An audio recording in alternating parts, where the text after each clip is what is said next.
adik kita. Kenapa tuh jadi alat? Iya, betul. Boleh, silakan. Mumpung waktunya saya silakan.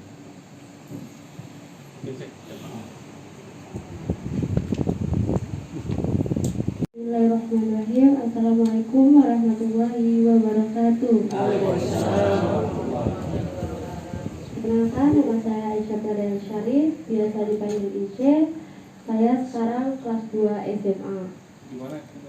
Di Sekolah Maleo. Sekolah Maleo itu ada di Pondok Pucung, dekat Jombang. Cerita saya, kenapa saya mau menjadi seorang muslim. Jadi saya berasalnya dari Provinsi Nusa Tenggara Timur, tepatnya di Pulau Flores. Jadi di situ di mana bagian besar orang situ tuh orang Katolik, Kristen Katolik. Terus kalau Islamnya itu minim sekali. Di situ kan daerah saya daerah panas. Jadi saya penasaran sama orang-orang yang berhijab. Ini kan daerah kita daerah panas, kok mereka bisa pakai pakaian panjang terus berhijab, apa enggak gerah? Ketika saya tanya, jawaban mereka cobain aja gitu. Terus saya coba itu jilbabnya, oh kok enak ya dipakai, jadi kayak kita bisa bergerak kemana-mana gitu kan, enak juga. Terus yang kedua saya penasaran sama Al-Quran. Jadi saya dulu waktu itu masih penasaran itu di kelas 3 SD. Kelas 3 SD itu saya lihat teman-teman saya tuh baca Al-Quran, tapi saya nggak bisa baca. Jadi saya bilang sama teman saya, kamu bisa nggak baca kitab saya? Dia jawab begini, bisa lah, orang cuma pakai bahasa Indonesia gitu. Terus saya tanya, kok saya nggak bisa baca punya kamu? Terus dia bilang sama saya, jangankan kamu, orang Islam asli aja kalau dia nggak niat, dia nggak bisa baca. Otomatis dia harus belajar dulu. Terus dalam hati saya, kok bisa ya, kok keren ya? Terus saya penasaran, saya carilah Injil ini di negara lain itu apakah pakai bahasa Indonesia atau pakai bahasa lainnya. Pas saya cari ternyata sesuai dengan bahasanya masing-masing, kayak Inggris, Jepang gitu.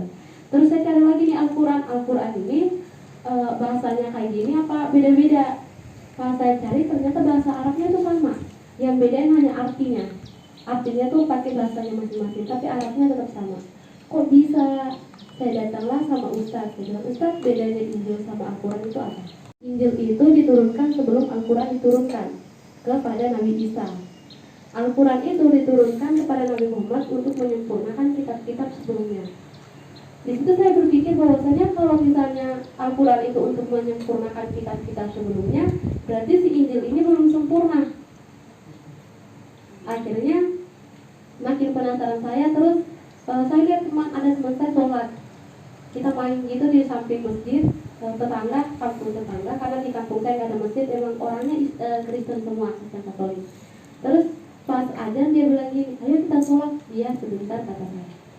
Terus saya bilang gini, itu kan orang, jadi dia hitung 1 sampai 10, komatnya selesai, semuanya udah berapi. Terus dia bilang, ayo sholat gitu. Masuk ke masjid, terus nggak wudhu karena nggak ngerti. Terus dikasih mukena, sholat. Terus saya bilang lagi sama Ustaz, keluarga saya nggak setuju, coba kamu niatkan lagi gitu. Terus makin hari makin saya penasaran, terus saya ngumpet ngaji, cuma baca abata, tapi ikut. Terus ada teman-teman kayak, ih kamu kan kafir, ngapain ikut ngaji gitu. Tapi saya tetap ikut ngaji. Terus habis itu saya diam-diam ikut sholat 2 minggu. Pas ketahuan saya sholat, akhirnya saya itu dihukum. Jadi nggak keluar rumah 2 minggu. Sekolah juga nggak sekolah. Jadi tetap di kamar. Tapi saya minta tolong sama teman saya, kasih saya buku kisah 25 nabi. Jadi di dalam kamar, di bawah bantal itu saya ngumpet itu kisah 25 nabi. Pas orang nggak ada, saya baca. Saya cari tahu nih kisah Nabi Adam, kisah Nabi Isa itu seperti apa. Pas saya cari, ternyata Nabi Isa itu bukan Tuhan yang disembah sama orang Kristen, tapi Nabi yang diutus sama Allah gitu. Terus saya nontonlah film yang di Kristen itu bilangnya film Yesus. Ada tuh filmnya yang di hari raya Paskah itu kan dia disalib gitu kan. Pas saya nonton, si Yesus ini bilang kepada umatnya bahwasanya saya ini Tuhan, bukan Tuhan. Ya berarti dia punya Tuhan. Kalau dia cuma Tuhan itu kan orang yang lebih tinggi juga bisa dipanggil Tuhan gitu kan. Ya terus habis itu ada batu, dia berdoa. Yesus itu berdoa di batu itu, tapi dia angkat tangannya tuh ke atas minta sama Tuhannya. Berarti dia bukan Tuhan, kata saya. dia sembah itu bukan batu itu yang dia sembah, tapi sama Tuhannya. Karena kan di situ ada batu, akhirnya dia duduklah di situ. Terus saya makin penasaran, saya bilang lagi sama keluarga saya boleh nggak masuk Islam?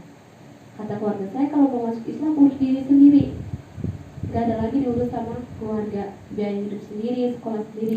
Di situ saya bimbang lagi, kan saya cita-citanya masih panjang, masih pengen sekolah. Kalau saya nggak dapat biaya dari sana, kalau saya mau masuk Islam, saya nggak bisa lanjutin sekolah, nggak bisa dibiayain lagi. Terus saya sekolahnya gimana? Kata ustaznya, Islam itu luas, nikmat dari Allah itu kita nggak bisa tahu gitu. Kalau kamu lihatnya sama Allah, pasti Allah akan membantu. Akhirnya saya bilang sama Ustaz ini, saya mau masuk Islam Ustaz gitu. Ucaplah 2 kalimat syahadat di Masjid Hidayatullah Adonara.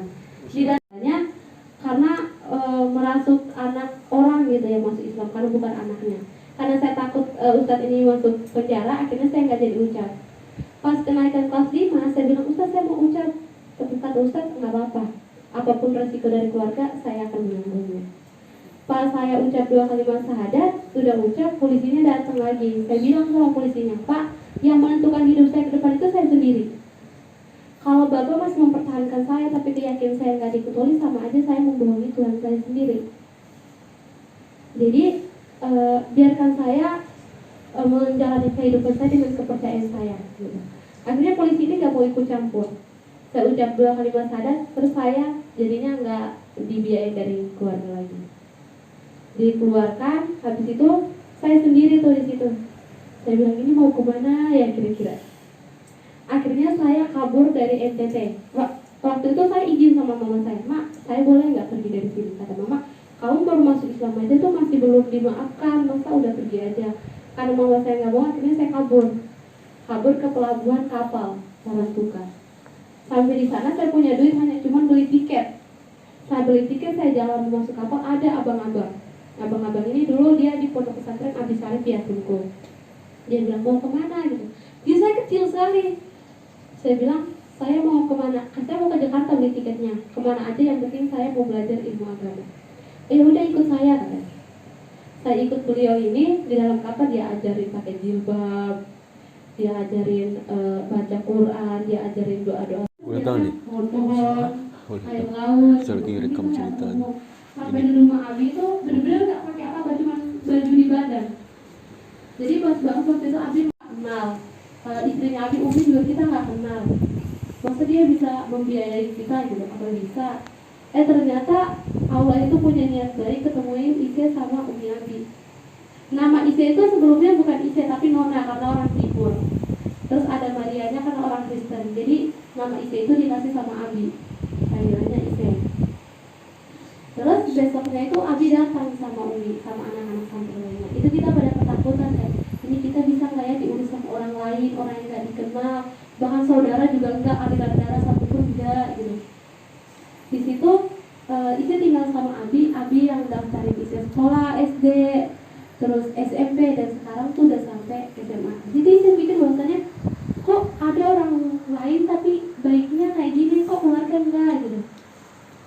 Kenapa orang yang Allah temukan ini bukan keluarga? Saya pengen keluarga saya seperti Abi Umi. Cuma Abi Umi ini kan orang lain, tapi kok baik banget ya, sampai relain uangnya buat biaya sekolah, bisa makan, pokoknya semua nikmat. Pokoknya ini makan apa, makan ini ada, makan itu ada. Ngerasain makannya daging, makanan yang di NTT kita nggak ketemu gitu. Dan akhirnya ada orang lagi dari NTT, dia juga biayanya itu sekolahnya nggak bisa karena ekonomi.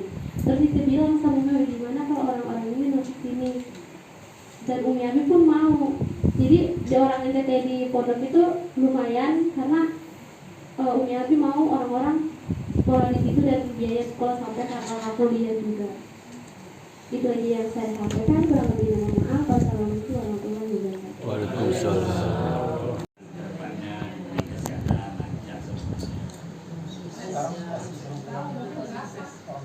Saya ditanya, masih hubungan masih komunikasi dengan orang tuanya? Kalau sama mama masih, tapi jarang. Ada niat untuk mengislamkan keluarga? Ada waktu itu udah pernah ngomong sama mama juga,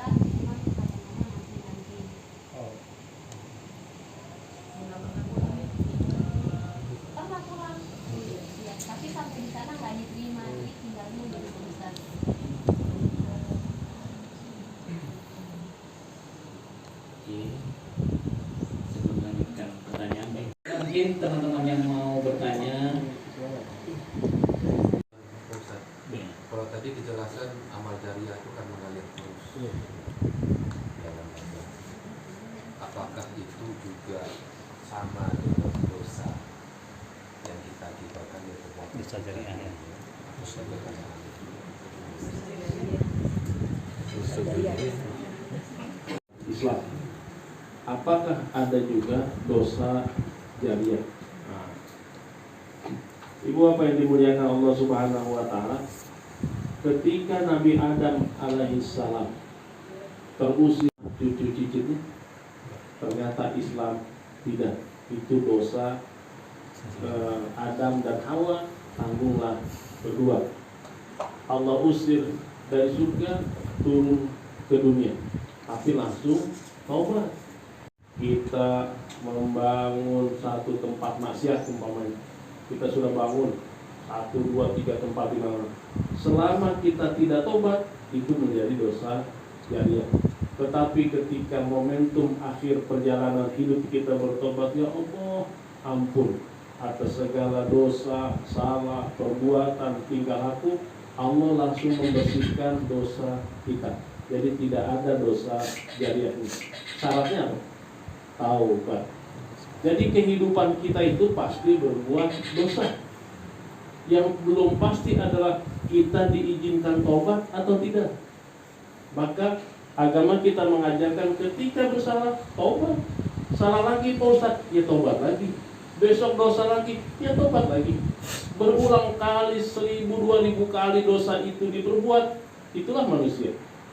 Allah berikan satu pintu yang namanya taubat. Dari mana kita tahu Allah mengampuni? Dari kitab Arba'in An-Nawawi, nomor hadisnya nomor 42. Itu kalau kita baca, ya bena Adam, innaka da'autani wa rajautani la ataituka biturabiha maghfiratan. Hai anak Adam, apabila kau datang kepadaku membawa dosa sebanyak pasir di lautan, kemudian kau tobat kepadaku, aku ganti dosa itu dengan pahala kebaikan. Jadi ketika Allah masih izinkan kita hidup, kesempatan yang Allah berikan adalah taubat. Kalau saya tanya, dalam 1 bulan berapa kali sholat taubat? Dalam 1 bulan. Kalau bisa tiap malam, monggo. Kalau nggak bisa, seminggu sekali. Kalau tidak sholat sunnah taubat 2 rakaat, tahajud kita di waktu malam, lalu niat usolli sunnah taubat, rakaat ini lillahi ta'ala, ya Allah, saya niat melaksanakan sunnah taubat karena Allah Ta'ala. Jadi tidak ada amal jariah kalau kita bertobat. Tapi kalau kita tidak bertobat, dosa pun akan menjadi jariah. Otomatis pahala kedua orang tua. Tetapi anak berbuat jahat, tanggung jawab anaknya sendiri. Saya ulangi, kalau anak-anak kita berbuat baik, otomatis pahala ke orang tuanya. Tapi Allah memberikan dispensasi, kalau anak kita berbuat dosa, itu tidak mengalir ke orang tuanya. Dari mana kita tahu riwayat itu? Kita tahu riwayat itu dari peristiwa Nabi Nuh alaihissalam. Ketika anaknya bermaksiat, Nuh tidak mendapat dosanya, tapi ada anaknya yang berbuat ibadah, Nuh mendapat ganjaran pahala di sisi Allah Subhanahu wa Ta'ala. Jadi terakhir, bagaimana kita menghapus dosa jariah? Taubatlah agar dosa-dosa kita telah terampuni oleh Allah, tidak menjadi dosa jariah. Semoga kita dihindarkan dari dosa jariah. Allah tetapkan lebih banyak, yaitu amal ibadah jariah di sisi Allah Subhanahu wa Ta'ala. Kita nggak sedekah, kayaknya nggak enak, malu gitu kan. Nah, untuk seperti itu, apakah yang menjadikan sedekah itu menjadi manfaat dan berkah buat kita? Poin kedua tadi saya simak Ustaz, dari pengalaman saya sendiri, pada saat saya mau berangkat haji, itu kan yang tadi Ustaz bilang, saya itu kan punya dosa banyak ya, baik dosa yang tidak diperlihatkan, Allah lindungi, dan ada yang bisa yang memang benar-benar kelihatan. Dan ternyata memang Allah itu benar-benar maha pengasih dan penyayang. Pada saat di sana, tadinya saya berpikir karena teman-teman cerita, pokoknya nanti kamu perbuatan kamu di dunia akan diperlihatkan di Padang Arafah atau di Masjidil Haram. Ya mungkin karena tadi saya melakukan setiap hari tobat karena dibimbing kan, suruh tobat mungkin itu adalah yang menjadi saya baru menyimak bahwa pada saat di sana tuh dosa-dosa saya tidak diperlihatkan di Padang Arafah maupun mungkin itu sharing.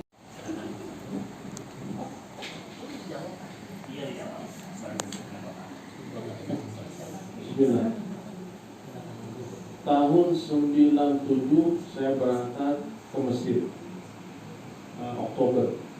Lalu Desember, Januari 98 krisis ekonomi, dolar jadi 23.000. Yang awalnya saya berangkat itu 3.500. Tak bisa lah ngirim uang dari Indonesia. Saya ke Mesir hanya bawa $200. 2 bulan habis. Biaya hidup sebulan $200, 2 bulan $200 habis. Lalu terusirlah saya dari apartemen lantai 5. Diusir, kalau kata orang Mesir, waktu itu orang Kristen yang punya, ma'indah terpulus di Makbarah. Kalau nggak punya duit, tinggalkan tempat ini.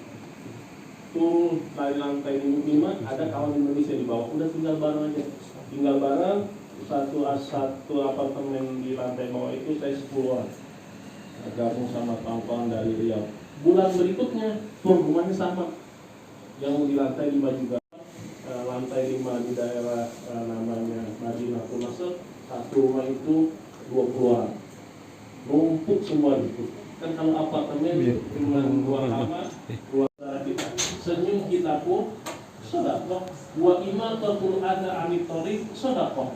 Kalau ada hal yang mengganggu di jalan kita singkirkan, itu sedekah. Atau ada kotak amal, kalau hari Jumat di Bapak lewat, kalau tulisannya kotak sodako, lewat kita senyum aja, itu sudah sodako. Keterlaluan, makanya sebutnya bukan kotak sodako, kotak infak. Kalau sodako apa saja bebas, tapi kalau infak itu kaitannya dengan harta. Jadi kotak infak, lalu kita masukkan uang. Jadi kalau kotak sodako, senyum saja, selesai dari urusan.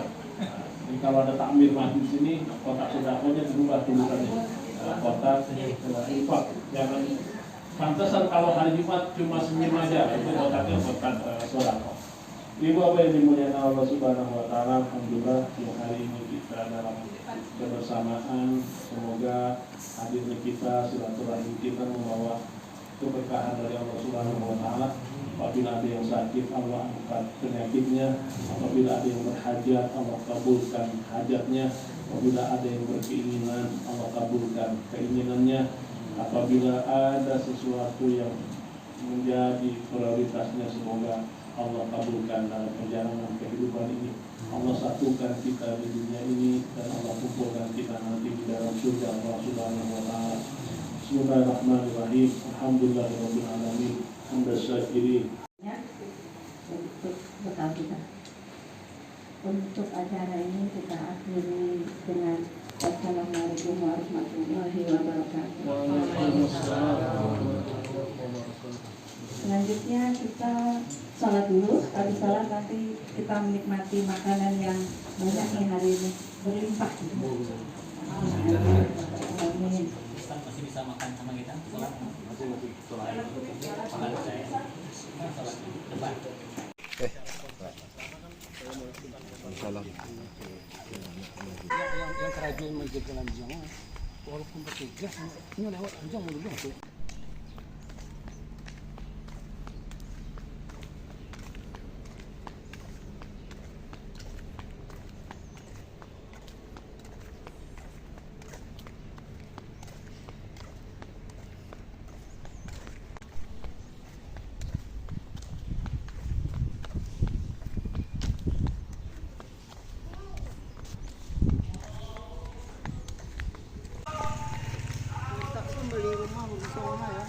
Apa? Ambo punya. Orang tu mau parkir ya, Bo. Kamu jadi mah di waktu di Giri Loka. Oh iya, Giri Loka aku jual jangan. Itu taman kan. Iya, mau pernah ke situ kan? Undangan bara pun. Iya, enggak masalah dah. Masuk.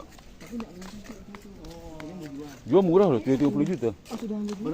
Menyesal. Bangunan saja orang situ. Rumah so. Iya. Ini di komplek rumah. Oh. Itu rezeki deh. Tahu kilo tuh ada jual terus enggak?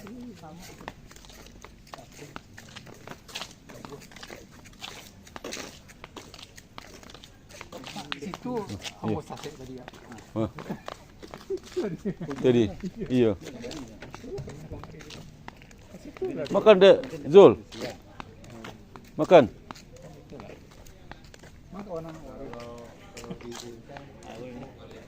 Kau capek balik aku? Hah? Cik balik? Hah? Boy. Itu sekarang namanya cuma.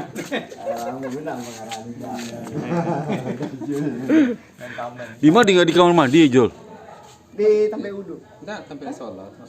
Oh, Tadi belakangan ke kamar mandi kan? di Solo ada tuh. Ya di sampai sholat.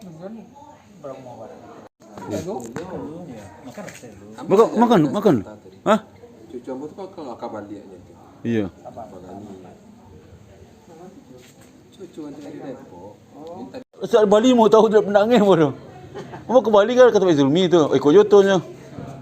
Waktu itu ke Makassar, gue aja. Platnya Basamo. Oh, Basamo platnya.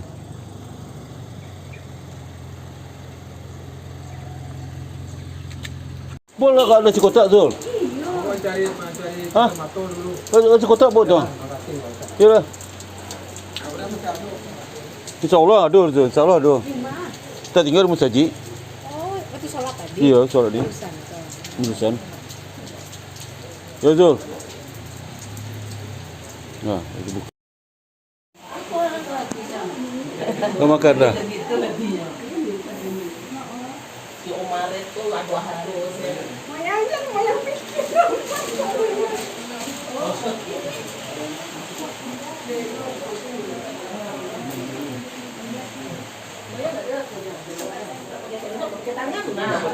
Kalau lama pakai sendok-sendok.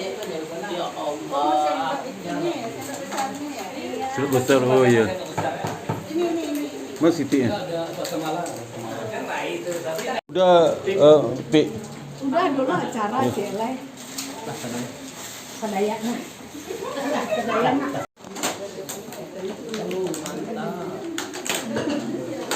Boleh. Tak ada apa tak? Apa? Kubukan tak? Kubukan? Oh iya itu. Cemalan.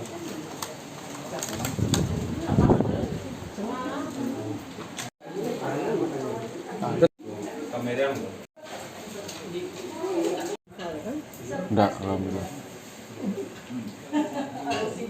1, 2, 3, sudah 3.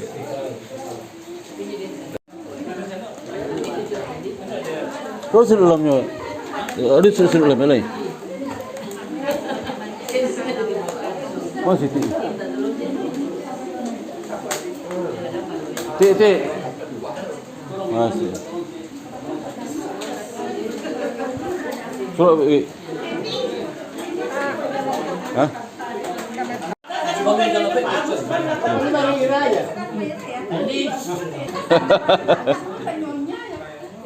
Itu sendok tu ni. Andi, itu sendok tu. Sendok tu. Kau bukan kau. Apa? Itu ada sendok. Si Mar. Ini Bang. Presiden. Bukan di sini. Oh. Mamar, makasih nih, Pak. Dia orang tamu ni. Tuh. Dia orang tamu itu sama dia.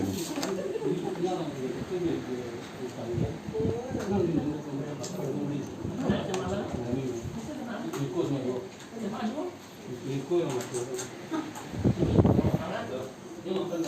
ibal tu mana? Pun ni.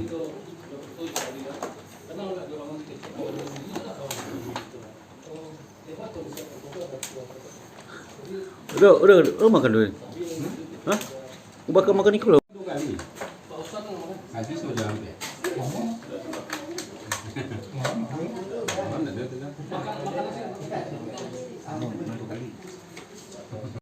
Ustaz, makasih Ustaz. Mudah-mudahan 3 bulan lagi kita ketemu. Insya Allah. Kok 3 bulan? Namanya 2 bulan. Katanya repot pula tapi. Oh iya benar. Assalamualaikum warahmatullahi wabarakatuh. Jadi nama gini. Ya, Kan 2 bulan kok berjalan. itu salah raja.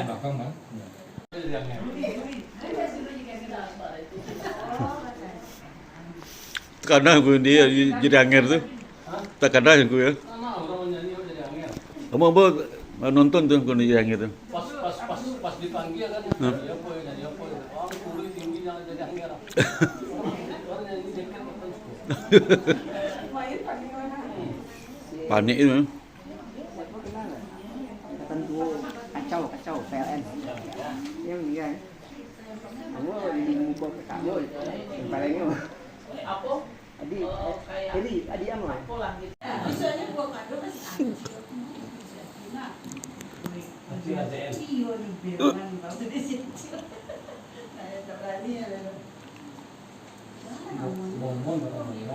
Ya.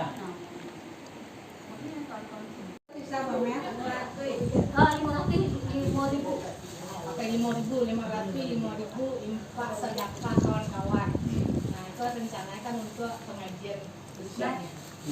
Gitu aja Pak Ketua, laporannya di Ambon diamanatkan deh Bu Amel untuk memacik Bitiko.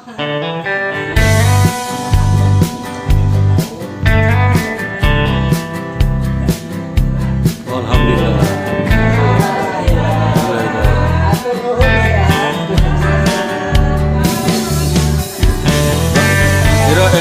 Enak banget. Enak.